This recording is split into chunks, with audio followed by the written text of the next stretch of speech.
Terera ndandi Papingo majimu pana Mubhanditi Pamusore vanatewo Pamusore vanochena Mubhanditi tipindewo Pindewo Terewa nyundoda mundisiwewo Tauya nenyaya ndinayo Omukuru ndoda muyishitsewo Tsamba mukomaTawanda Ndoda mundiwanewa mukoma Okuno ndikudabura mangoma Machaga geshanda kama gisha pakadoma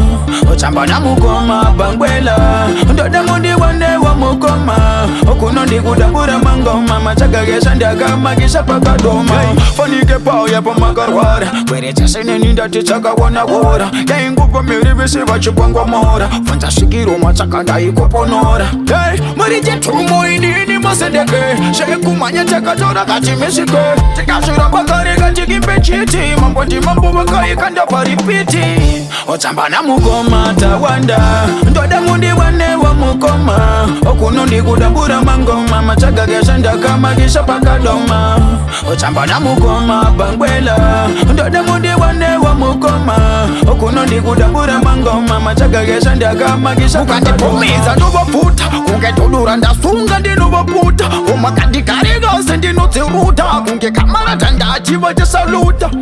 Mubhanditi tipindewo Pindewo Terewa nyundoda mundisiwewo Tauya nenyaya ndinayo Omukuru ndoda muyishitsewo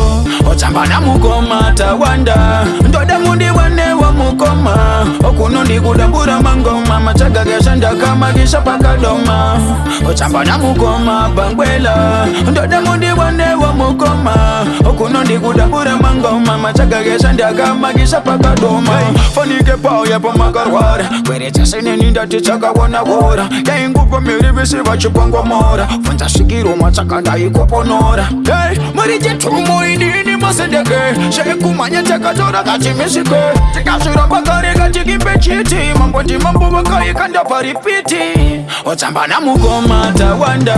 Ndoda mundiwanewa mukoma Okuno ndikudabura mangoma Machaga geshanda kama gisha pakadoma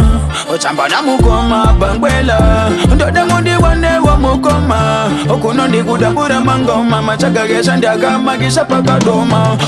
Tsamba mukomaTawanda Ndoda mundiwanewa mukoma Okuno ndikudabura mangoma Machaga geshanda kama gisha pakadoma